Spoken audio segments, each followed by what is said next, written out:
Pinakakasuhan sa Department of Justice o DOJ ang mga pasimuno sa pinekeng affidavit ni Orly Guteza na unang tumestigo sa Senate Blue Ribbon Committee kaugnay ng delivery ng umano'y maleletang o male-maletang pera sa bahay ni ex-Congressman Zaldico. Ayon sa isang kongresista, ang ginawang pamimeke ng notaryo ay isa niya o anyang political forgery upang lituhin ang imbestigasyon. Tinutukan niya ni Milky Rigunan.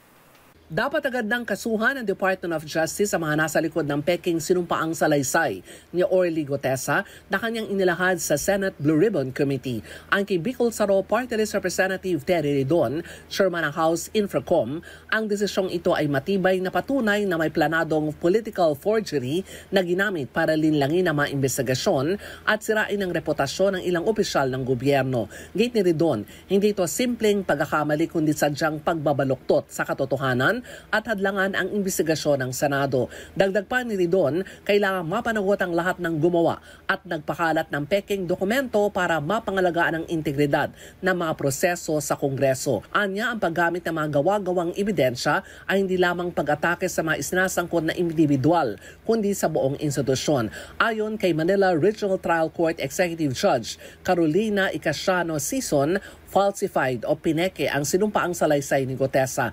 Peke rin ang notaryo nito matapos mapatunayang hindi tugma ang lagda ni Atty. Peachy Rose Espera na ginamit para sa peking notarial details sa aktwal nitong pirma. Para sa MBC TV Network News, ako si Milky Rigunan, una sa Pilipinas, una sa Pilipino.